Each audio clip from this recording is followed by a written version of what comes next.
तो बच्चों अब हम लोग पांचवा फॉर्मूला कर लेते हैं। तो पांचवे का पहला पार्ट मैं करूंगा, पांचवे का दूसरा पार्ट जो इसके प्रूफ के लास्ट में आपको दिखाऊंगा वो आपको करना होगा। तो चलिए देखते हैं इस फॉर्मूले में क्या है।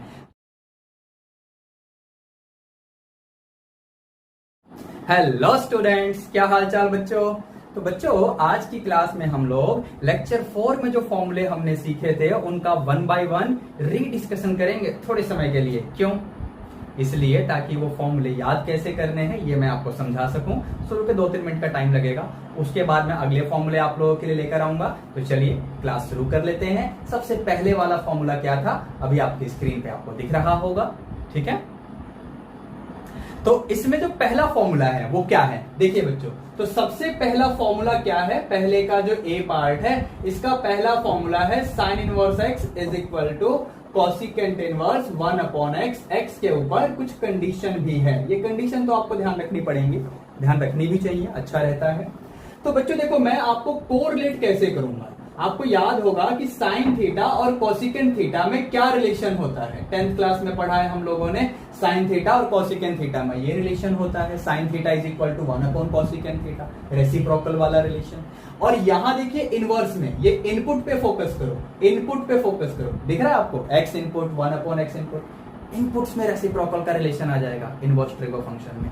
ऐसे ही अगर मैं आपको बताऊं जैसे टेन थीटा और कोटेंजेंट थीटा में क्या रिलेशन, टेन थीटा और कोटेंजेंट थीटा में क्या रिलेशन, तो भाई ये रिलेशन अगेन रेसिप्रोकल वाला। तो इनवर्स ट्रिगो फंक्शन में अगर आपको ध्यान है, अभी मैंने दिखाया था आपको, फिर देख लो जरा, देखो यही वाला फॉर्मूला। तो tan inverse x is equal to cotangent inverse 1 upon x. Again input देखो जरा ध्यान से, इनपुट में रेसिप्रोकल का रिलेशन। ये बात सही है कि टेन इनवर्स एक्स के लिए हमारे पास दो कंडीशन बनती हैं कि अगर एक्स पॉजिटिव है तब ऐसा होगा और अगर एक्स नेगेटिव है तो दूसरा वाला फॉर्मूला है, ठीक है ना।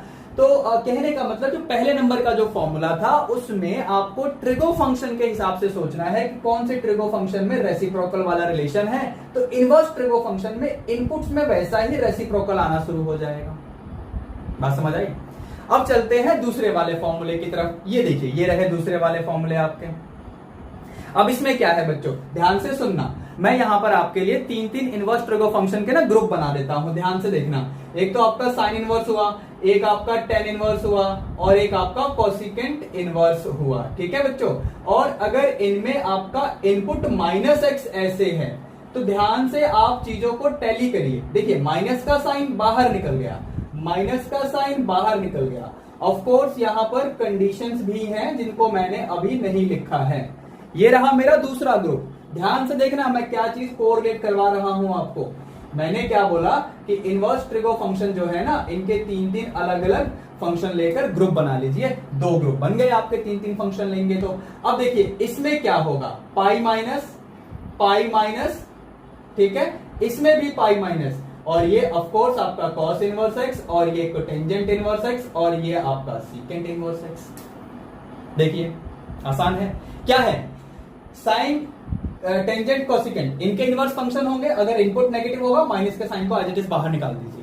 लेकिन अगर कॉस कोटेंजेंट सीकेंट फंक्शन के इनवर्स होंगे, उनके इनपुट में नेगेटिव अगर होगा, अगर cos inverse cotangent inverse and secant inverse होंगे, ये देखिए। और इसमें अगर इनपुट में नेगेटिव नंबर होगा तो पाई माइनस ऐसे करना पड़ेगा आपको। इसमें डायरेक्टली माइनस का साइन बाहर निकल जाएगा, इसमें पाई माइनस करके फिर ऐसे लिखना है आप लोगों को। तो ये छोटी सी टेक्निक आपको ध्यान रखनी है, बस आपका काम होता जाएगा। अब तीसरे वाला फॉर्मूला क्या था, ये देखिए आपकी स्क्रीन पे फिर से आ गए, ठीक है। तो तीसरे वाले फॉर्मूले के लिए देखो मैं आपको क्या बताऊं, ध्यान से सुनना। जैसे ये लिखा sine inverse of sine x, ठीक है, आंसर क्या आ गया एक्स। अब ये एक्स क्या है, तो ये एंगल है। तो ऑफ कोर्स ये जो एंगल आएगा ये साइन इनवर्स फंक्शन की जो प्रिंसिपल वैल्यू ब्रांच का रेंज है उससे बिलोंग करेगा, और वो क्या होता है -π/2 से π/2 क्लोज इंटरवल।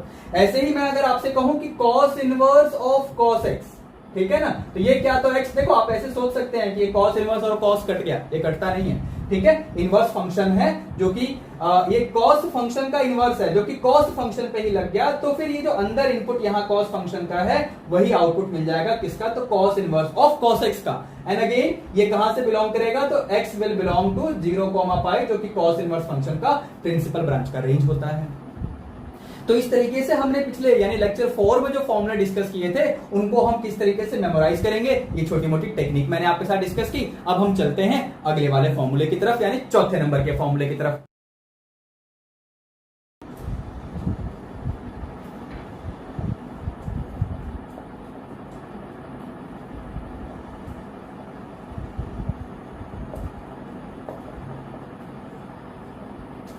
तो बच्चों ये रहा चौथे का पहला फॉर्मूला। उसके दूसरा और तीसरा फॉर्मूला आपको स्क्रीन पर दिख ही रहे होंगे थोड़ी देर पहले जब मैं इनको लिख रहा था, तो उनको आपको खुद करना होगा। इसको मैं अभी कवर अप कराता हूं आपके लिए। तो बच्चों पहले एक बात मैं आपको समझा दूं ताकि मुझे बाद में आपको अलग से एक वीडियो ना बनाना पड़े कि इसे याद कैसे रखेंगे। सुनना ध्यान से। कॉम्प्लीमेंट्री एंगल्स क्या होते हैं याद है आपको? दो ऐसे एंगल जिनको ऐड करने पे π/2 यानी 90 डिग्री मिले। मतलब मैं कहूं एंगल ए और एंगल बी, इनको मैंने ऐड किया और मुझे मिला π/2, तो हम क्या बोलेंगे? ए और बी क्या फॉर्म करते हैं? तो ए और बी कॉम्प्लीमेंट्री एंगल्स का पेयर फॉर्म कर रहे हैं, यानी ए और बी कॉम्प्लीमेंट्री एंगल्स हैं। अब यहां पर देखिए ये भी एक एंगल होता है, ये भी एक एंगल होता है। इनवर्स ट्रिको फंक्शन एंगल को रिप्रेजेंट करते हैं। ये भी एंगल, ये भी एंगल, एंगल प्लस एंगल यानी π/2 अगर हो गया तो इसका मतलब ये तो कॉम्प्लीमेंट्री एंगल वाली कुछ बात आ रही है, पहली बात।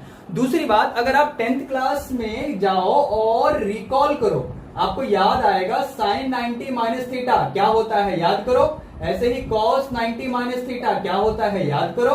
तो ये आपका cos थीटा होता है और ये आपका sin थीटा होता है।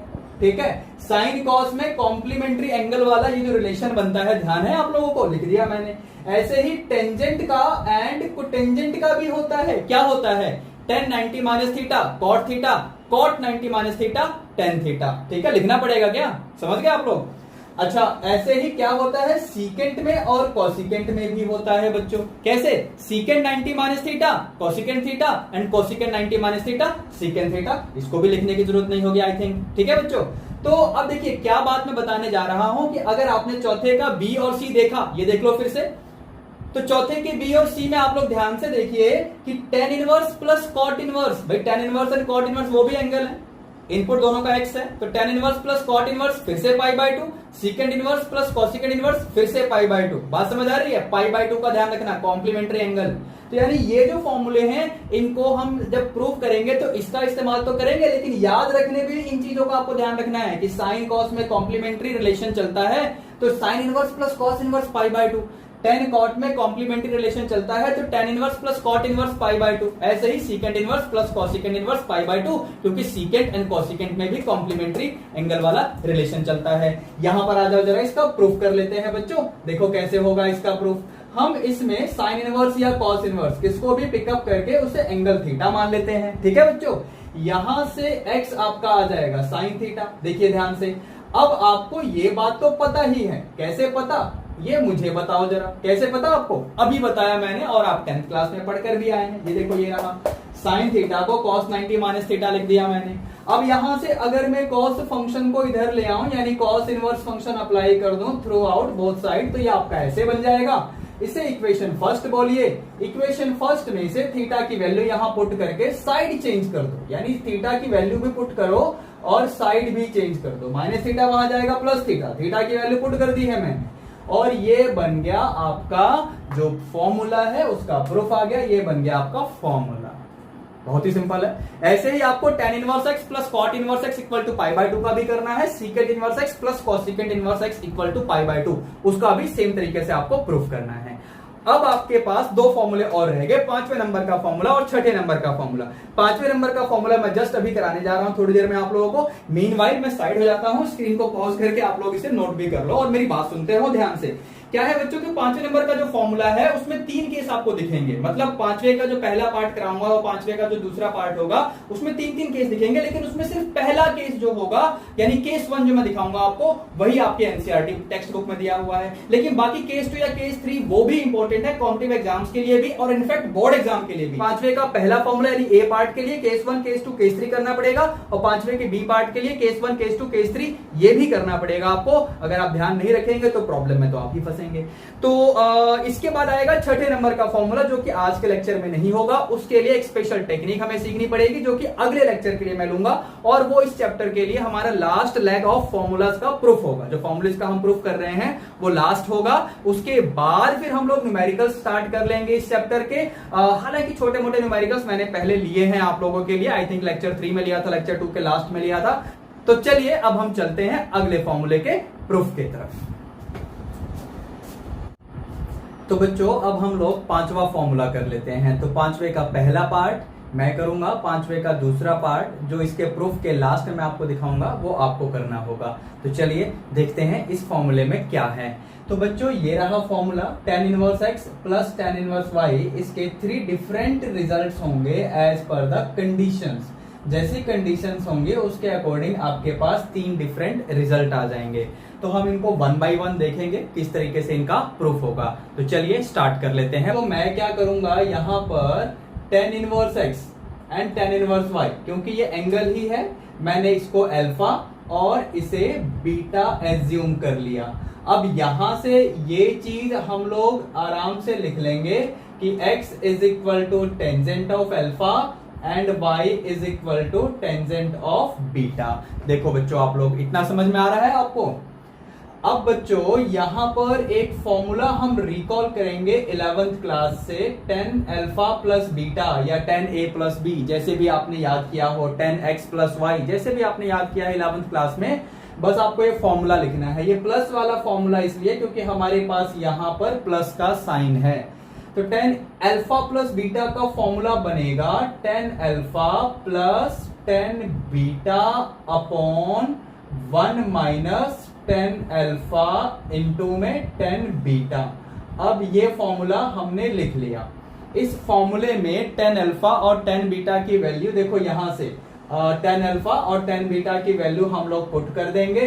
तो ये बनेगा x plus y upon 1 minus x into Y.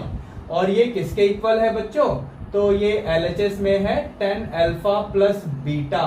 तो ये पूरा आपके tan अल्फा प्लस बीटा के इक्वल चल रहा है। अब यहां से आप लोग क्या करिए, इधर से tan फंक्शन को हटा के अब आप लोग क्या लिख लो, तो alpha plus beta is equal to tan inverse of x plus y upon 1 minus x into y. अगर आप चाहते हैं तो इस चीज को ब्रैकेट में डाल सकते हैं, वरना ऐसी कोई जरूरत हमें नहीं है। अब यहां से अल्फा और बीटा की वैल्यू जो हमने फर्स्ट स्टेप में एज्यूम किया था वो रिप्लेस कर देते हैं और फिर देखते हैं क्या होगा यहाँ पे। तो बच्चों ये मैंने वैल्यू रिप्लेस की, मैंने बोला tan इनवर्स x अल्फा की जगह और मैंने बोला था tan इनवर्स y बीटा के लिए। तो ये आपका बन गया tan inverse x plus tan inverse y is equal to tan inverse of x plus y upon 1 minus x y. Let me say this is equation first. अब यहां से मैं ये जो 3 डिफरेंट कंडीशंस गिवन है इनके अकॉर्डिंग मैं 1 bye 1 explain करके आपको बताऊंगा कि किस केस में कौन सा फॉर्मूला हमें यूज करना होगा। तो सबसे पहले केस 1 देखना बच्चों। तो सबसे पहले केस 1। तो केस 1 में बच्चों देखो क्या दिया हुआ है। केस 1 में कंडीशन है कि x greater than 0, y greater than 0। ठीक है, यहीं पर स्टॉप करते हैं। अगर x और y ग्रेटर देन 0 है, इसको बाद में देखूंगा। अगर x और y ग्रेटर देन 0 है बच्चों, तो tan इनवर्स x बताओ कैसा एंगल होगा। तो tan inverse x positive angle होगा क्योंकि इनपुट पॉजिटिव है। इसी तरीके से tan इनवर्स y ये भी पॉजिटिव एंगल होगा क्योंकि इनपुट पॉजिटिव है। ठीक है बच्चों, यानी ये दोनों पॉजिटिव एंगल्स होंगे। जरा वेट करिए, मैं आपको एग्जांपल लेकर तब समझाऊंगा प्रॉपरली। ये दोनों पॉजिटिव एंगल्स हैं। ठीक है बच्चों। अच्छा, अब यहां पर एक और कंडीशन थी कि x into y less than 1, x into y less than 1। तो बच्चों क्योंकि x into y less than 1 है, जिसका मतलब हम ये भी कह सकते हैं कि 1 minus x y greater than 0 होगा। तो इस केस में क्या हो जाएगा बच्चों, इस केस में ये हो जाएगा, बताओ कि x प्लस वाई कैसा नंबर आएगा। x और y दोनों पॉजिटिव, तो x प्लस वाई भी पॉजिटिव। इसको मैंने 1 माइनस एक्स वाई से डिवाइड कर दिया। जिससे मैंने डिवाइड किया वो भी तो पॉजिटिव है, तो पॉजिटिव अपॉन पॉजिटिव यानी पॉजिटिव। तो अगर पॉजिटिव इनपुट के लिए मैं tan इनवर्स फंक्शन ऐसे अप्लाई कर दूं तो ये भी तो पॉजिटिव एंगल ही आपको देगा। अगर tan इनवर्स का इनपुट पॉजिटिव है तो आउटपुट तो पॉजिटिव ही आएगा ना। क्यों आएगा पॉजिटिव, समझ आ रहा है आप लोगों को? 0,π/2 और -π/2, 0 इन पूरे का दोनों का यूनियन आप करते हैं तो आपको मिलता है -π/2, π/2, जो कि tan इनवर्स फंक्शन का प्रिंसिपल ब्रांच में रेंज होता है। तो इनपुट पॉजिटिव अगर होगा, इनपुट पॉजिटिव होगा तो इस क्वाड्रेंट में से आंसर आएगा यानी पॉजिटिव एंगल्स, और अगर इनपुट नेगेटिव होगा tan इनवर्स का तो यहां से आंसर आएगा यानी क्लॉकवाइज फोर्थ क्वाड्रेंट में। तो हमारे केस में तो इनपुट पॉजिटिव है, तभी तो हमने बात की कि पॉजिटिव एंगल आएंगे। ठीक है बच्चों, अब यहां से मैं आगे आपको लेके कैसे चल रहा हूं, ध्यान से समझना इस बात को। कुछ एग्जांपल की हेल्प से मैं आपको यहां पर चीजें समझाऊंगा और कन्विंस करने की कोशिश करेंगे। देखिए, मान लो अपने आप अगर x की जगह मैंने सपोज बच्चों 1 ले लिया इस कंडीशन के हिसाब से, और y की जगह 1/√3 ले लिया ताकि x into y less than 1 रहे। देखो x into y less than 1, ये बात भी ध्यान रखनी है। तो अब ये जो कंडीशन है, इस कंडीशन के अकॉर्डिंग tan इनवर्स x और tan इनवर्स y का अगर मैं आंसर निकालूं फ्रॉम इक्वेशन फर्स्ट, यहां देखिए tan inverse x plus tan inverse y है इक्वेशन फर्स्ट में। तो यहां पर x और y की अगर ये वैल्यू पुट करके मैं आपसे कहूं कैलकुलेशन कर दो बच्चों, तो क्या बनेगा calculation? tan inverse x plus tan inverse y। तो tan इनवर्स x यानी π/4, tan इनवर्स y यानी ये 1/√3 है तो π/6। आप इसमें सिंप्लीफाई कर लो, ये मिल गया 5π/12। तो 5π/12 एक्चुअली पॉजिटिव एंगल तो है ही, लेकिन फर्स्ट क्वाड्रेंट में भी है। सोचकर देखो, π/12 यानी 15 डिग्री इंटू 5, 75 डिग्री हो गया ये आपका। अच्छा, इसी तरीके से अगर मैं आपसे कहूं कि tan इनवर्स इस वाले में x plus y upon 1 minus x y, RHS of equation first, यहां से तो यहां पर x और y की अगर ये वैल्यू आप पुट कर देंगे बच्चों, तो ये मैंने पुट किया, देखिए ऐसे। ठीक है, अब मुझे बताना कि ये जो इनपुट है, ये जो अंदर गया, ये कैसा नंबर गया ब्रैकेट के अंदर? तो ये तो पॉजिटिव नंबर गया, तो tan inverse of positive number जो आउटपुट आएगा वो भी पॉजिटिव नंबर ही मिलेगा, पॉजिटिव एंगल ही मिलेगा। जैसे कि यहां पर ये पॉजिटिव एंगल मिला हुआ है, ठीक है ना, ये पॉजिटिव एंगल, यहां भी पॉजिटिव एंगल। ऑफ कोर्स यहां पर कैलकुलेशंस आपको करनी पड़ेंगी। आप इसे सिंप्लीफाई करके अगर देखें, जैसे आप इसे क्या लिख सकते हैं, इस पूरे में आप लिख सकते हैं टेंजेंट ऑफ 5π/12। जो ब्रैकेट के अंदर जो वैल्यू है ना, ये टेंजेंट ऑफ 5π/12 है। आप ट्रिगो फंक्शन सॉल्व कर लेना 11th क्लास की नॉलेज यूज करके, इसको सॉल्व करके देख लो, आपका यही आंसर आएगा जो मैं बता रहा हूं। हो सकता है आप लोग पूरा सिंप्लीफाई कर दें तो आपको ऐसा कुछ मिल जाएगा, यहां से यही तो बनेगा। तो फिर ये किस एंगल के लिए होगा? तो 5π/12, तो यहां पर 5π/12 यानी पॉजिटिव आउटपुट ही आएगा, जो कि LHS एंड RHS में tan inverse x plus tan inverse y and tan inverse of x plus y upon 1 minus x y, correspondingly आप यहां से कोरिलेट करके देख सकते हैं। तो यहां से ये कंक्लूजन हो जाएगा कि फर्स्ट केस में हमें tan inverse x plus tan inverse y को एज इट इज ऐसे लिखना है जैसे कि इक्वेशन फर्स्ट में आया था, विदाउट मेकिंग एनी चेंज। बात समझ आई बच्चों आप लोगों को? मैं थोड़ा साइड हो गया हूं ताकि आप स्क्रीन को पॉज करके पूरा नोट कर लो, और इसके बाद मैं आपको केस 2 डिस्कस करके समझाऊंगा। तो चलें अब केस 2 की तरफ बच्चों, आ जाओ केस 2 लेते हैं। तो बच्चों अब केस 2 की बारी है। तो केस 2 में क्या कंडीशन है यहां देखिए। तो केस 2 में x greater than 0, y greater than 0 and x into y greater than 1। तो ये आपको कंडीशंस गिवन है केस 2 में। तो अब मैं 1 बाय 1 अगेन यहां से कोरिलेट करूंगा, फर्स्ट इक्वेशन से मैं कोरिलेट करूंगा। तो कैसे हम इन चीजों को फिर से एक्सप्लेन करेंगे, देखिए tan inverse x and tan inverse y, क्योंकि इनपुट पॉजिटिव है तो फिर से ये जो आउटपुट होंगे ये पॉजिटिव एंगल्स ही होंगे। ये जो आउटपुट है यानी tan इनवर्स x का जो आउटपुट आएगा या tan इनवर्स y का, वो पॉजिटिव एंगल ही देगा।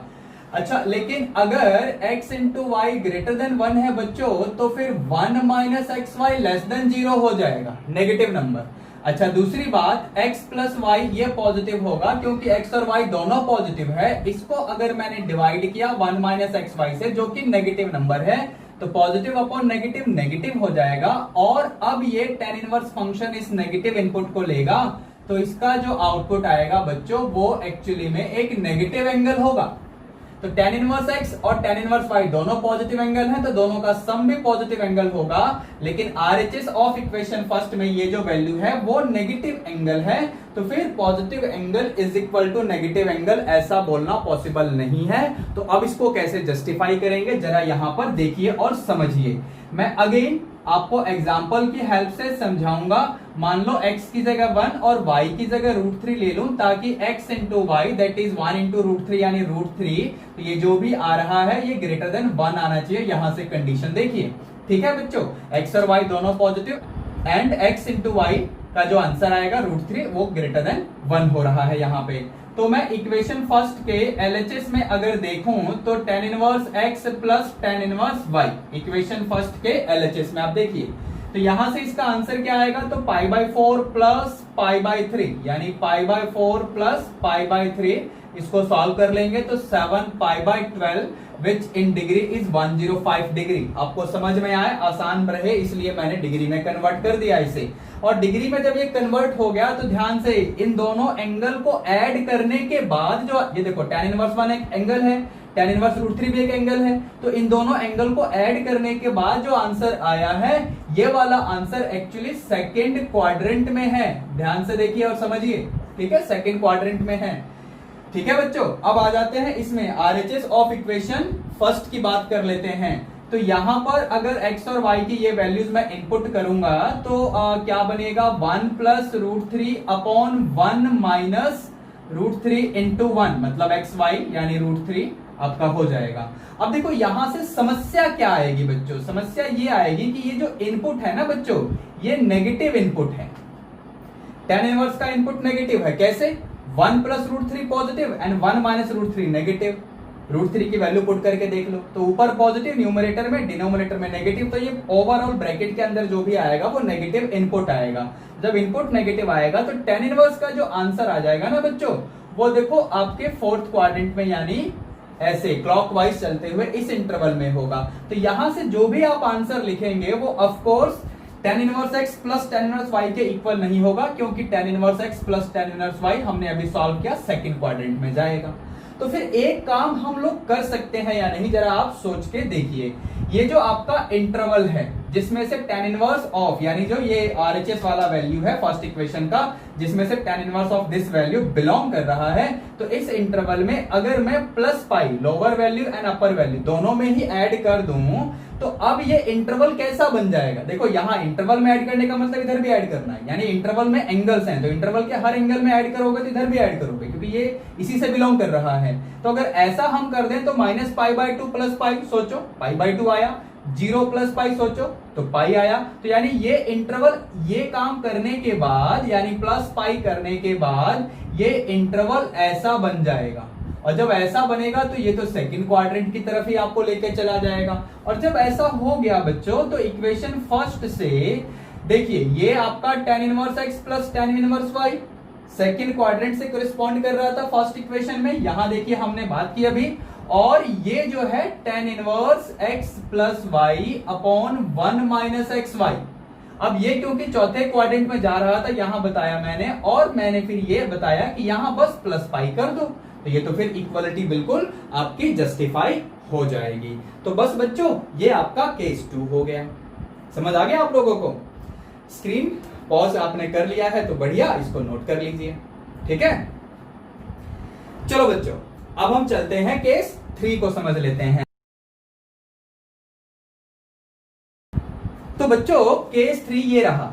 तो केस 3 में क्या है, तो केस 3 में है कि x less than 0, y less than 0, x into y greater than 1, ठीक है। अब देखिए x less than 0, y less than 0 मतलब इनपुट्स नेगेटिव, किसके इनपुट, तो tan इनवर्स x की बात कर रहा हूं, ऐसे ही tan इनवर्स y की बात कर रहा हूं। तो इनपुट अगर नेगेटिव हुए तो आउटपुट आपका क्या आएगा, तो नेगेटिव एंगल आएगा बच्चों, ठीक है ना। यहाँ पर tan inverse x and tan inverse y दो एंगल हैं तो नेगेटिव एंगल आएगा बच्चों। तो जब नेगेटिव एंगल में नेगेटिव एंगल ही ऐड करोगे तो नेगेटिव एंगल रहेगा। कहने का मतलब ये हुआ बच्चों कि अगर इक्वेशन फर्स्ट के एलएचएस में देखो तो यहां पर नेगेटिव एंगल आने वाला है। जरा आरएचएस की बात कर लेते हैं। एक्स और वाई क्योंकि नेगेटिव है तो एक्स प्लस वाई भी नेगेटिव होगा। दूसरी बात, एक्स वाई का प्रोडक्ट ग्रेटर देन 1 है तो 1 माइनस एक्स वाई भी नेगेटिव होगा। अभी केस 2 में बताया था मैंने, वीडियो को बैक करके देख लो, ठीक है। तो 1 माइनस एक्स वाई क्या होगा? नेगेटिव।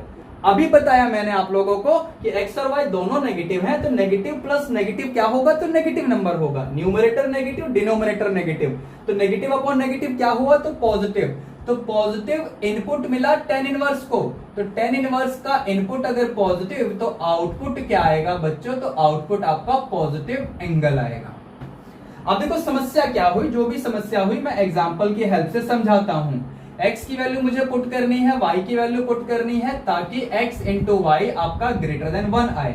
ये लो भैया, x की वैल्यू और y की वैल्यू मैंने इस कंडीशन के हिसाब से पुट की ताकि इसको मल्टीप्लाई करने पर √3 आएगा जो कि ग्रेटर देन 1 हो रहा है।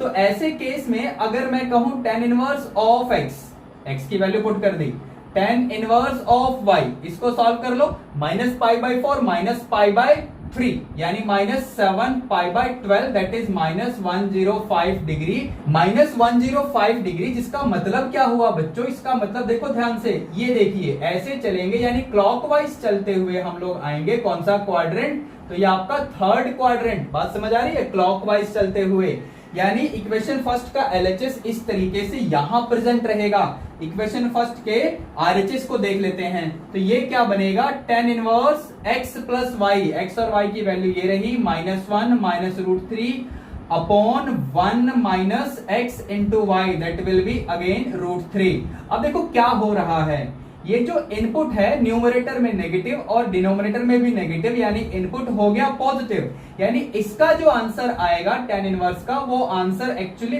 बिलोंग करेगा 0,π/2 इंटरवल से। अब देखो 0,π/2 का आंसर होगा आरएचएस में, लेकिन यहां से आंसर कहां पर आ रहा है? आपको दिख रहा है क्लॉकवाइज चलते हुए आपका थर्ड क्वाड्रेंट। तो अब अगर मुझे LHS is equal to RHS बनाना है तो जरा सोचना मैं क्या करने जा रहा हूं। ये जो इक्वेशन फर्स्ट का आरएचएस है, जहां से ये आपको इंटरवल दिख ही रहा है, अगर इस पूरे में माइनस पाई में ऐड कर दूं, पूरे में माइनस पाई में ऐड कर दूं तो यहां पर ये लोअर वैल्यू और ये अपर वैल्यू, जैसे ही आप इसमें ये ऐड करेंगे तो बेसिकली ये क्या हो जाएगा? ये हो जाएगा माइनस पाई से -π/2। ये वाला कन्वर्ट हो जाएगा माइनस पाई से -π/2 जैसे ही मैं ये चीज इस इंटरवल में लगाऊंगा। और ये जो इंटरवल है देखिए यहां से ये -π से -π/2, तो ये क्लॉकवाइज चलते हुए आपका थर्ड क्वाड्रेंट ही है। बात समझ आई बच्चों आप लोगों को?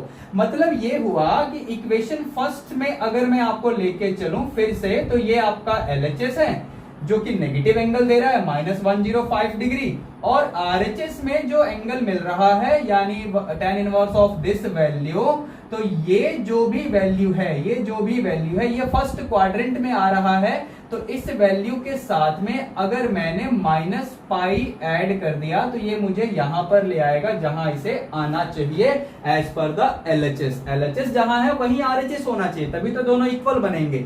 तो इस तरीके से ये केस 3 में हमने इस फॉर्मूले को जस्टिफाई कर लिया, इस फॉर्मूले को प्रूव कर लिया। स्क्रीन पॉज करके इसे भी आप लोग नोट कर लीजिए, और इसके कुछ सेकंड के बाद अभी आपकी स्क्रीन पे 5वें का बी जो फॉर्मूला है, 5वें के बी पार्ट के जो फॉर्मूले हैं वो आपको दिखने शुरू हो जाएंगे। उसका प्रूफ आप लोगों को खुद करना है।